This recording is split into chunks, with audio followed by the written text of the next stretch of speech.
We start with breaking news. Mohsen Madawi, the Columbia University student detained in Vermont, has been released from federal custody. Channel 3's Ike Ben David was in court this morning and is live now outside the federal building in Burlington. Ike, what can you tell us? Happening today, more affordable housing is coming to the Champlain Valley. 65 new apartments will open across 3 historic buildings in Colchester. But what does a cyber attack on a water system entail? Claire, good morning. You're feeling that excitement in the air here. Like you just mentioned, the marathon kicks off in just about 15 minutes. Runners are going to start towing the line pretty soon. Just running through the numbers here, about 5,000 people are racing today, 2,000 of which are running the full marathon. There's 1,500 relay teams. That's anywhere from 2 to 5 people on those teams. I spoke to the Run Vermont marathon coach earlier this week, and he says though it's a smaller marathon, it still has that big-time feel. Dartmouth College's president declines to sign a letter that condemns what many call President Trump's attack on higher education. That has Dartmouth professors and alumni speaking out. If you've been scrolling social media, you've likely seen something like this. Those are action figures made through generative AI. But how does it all work? I spoke with Vermont's chief AI and data officer, Josiah Raish, about the images taking over your feeds. Taking a live look at our Rutland cam. A beautiful day ahead of us and a warm one at that. I want to grab a rain jacket though. The first look forecast coming up next. A fire breaks out at a Rutland repair shop and we have shocking video from the scene. Now take a look at this. Just after 8 last night, crews responded to the Flying Wrench garage on Route 7 near Cold River Road in Rutland Town. The fire was so bad they focused on protecting a nearby building. Crews say the garage is a total loss.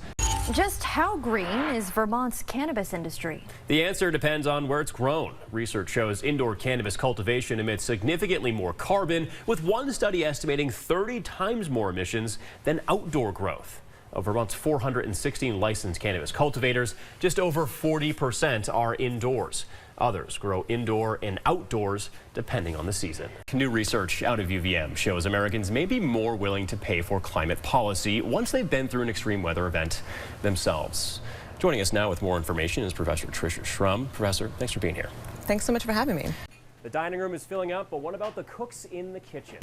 And I'll definitely reiterate those sentiments there. That excitement really is in the air here, now about 13 minutes away from the start of the Vermont City Marathon. We're live out here all morning this morning, talking to spectators and runners if they'll stop and talk to us.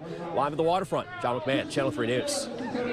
We're joined by Gray, who is the director of Wild Bird Rehab here at Vin's, with their newest additions, pair of bald eagles. So Gray, just run me through how they got here to the facility today.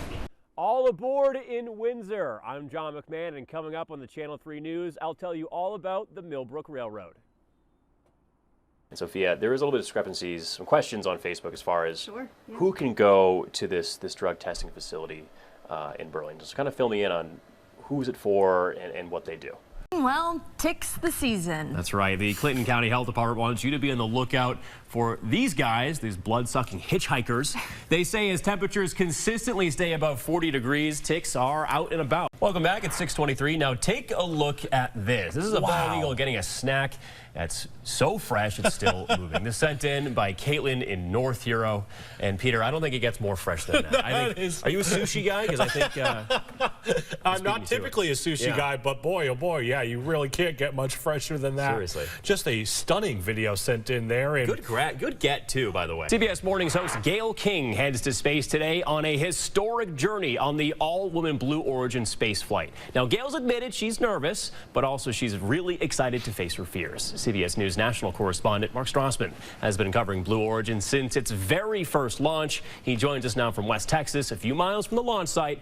From the Green Mountains to the game show stage in Hollywood, I caught up with the Killington woman hedging her bets on the latest episode of The Price is Right. So, Kathy, we've walked a couple blocks now. We're at the Winooski traffic circle, chock full of businesses. And one of the activities kids can do is support their local business. And what better place to do it Yeah. But growing big pumpkins doesn't come without big problems. Now take a look at this. I thought it was like some kind of weird spider web. This is a shot of icicles over a Lake Champlain sunset. Thanks for Amy Tucker for sending this in. Absolutely beautiful shot. I just thought it was something a little spookier at first glance.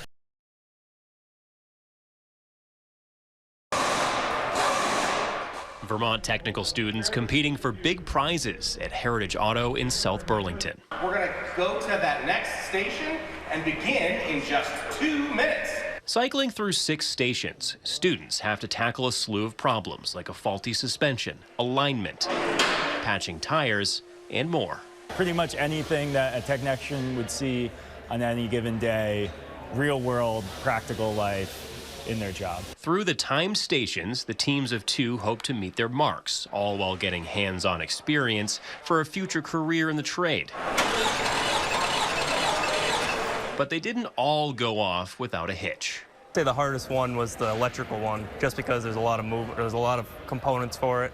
Well, you got computers and stuff.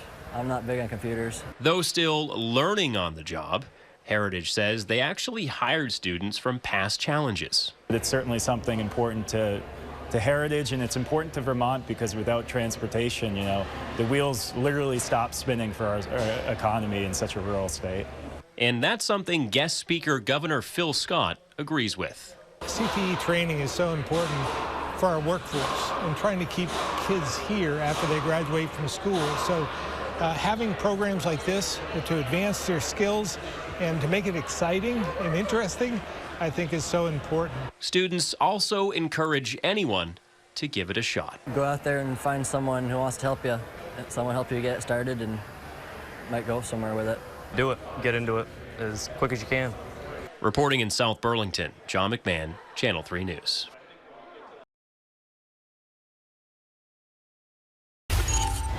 With its neon red sign and sizzle of the grill, Henry's Diner has been the spot for Vermonters to grab a bite and have the comfort of home, now for 100 years. On the precipice of its centennial, the diner changed hands. Patricio Ortiz took ownership. An Argentinian manufacturing engineer by trade, Ortiz wanted a change, and Henry's was the perfect opportunity. And at one point, I wanted something different. But a different trade doesn't mean a different process. Do you see an assembly line akin to Absolutely. the line back there? Every concept of lean manufacturing can be applied to a restaurant. That's how he sees it, a well-oiled machine. People say, no, this is going to be really different. And no, it's not, actually. It's a process. You know, you're in, you have your input, you have a process, and you have output. A restaurant industry outsider, Ortiz needed a veteran to help steer the ship. Manager Kim Smith acts as his right hand. And when we met, something in that meeting when he shook my hand, and I knew that we were going to be a partner. They love our food, for one, you know, that gets them in the door, and then they know that they're going to be taken care of. We know their names, they know our names. You know, like today, I just hand the credit card and say, you know what the tip is. With the new point-of-sale system and other automation, Henry's current business practices are leagues ahead of the paper slips the diner used decades ago. You know, the diner has its own identity. I don't need to reinvent the wheel, to be honest. I need to improve the wheel. Despite the changes in operation, the bones of the original cable car diner remain to this day. And one of the few things left, you know, from the old cart is the ceiling on the bathroom. And when they renovated this bathroom for handicap, they found out the original ceiling of the railroad cart. This ceiling was supposed to continue all the way through. You can see the shape. Those original features, an important part of the diner's charm.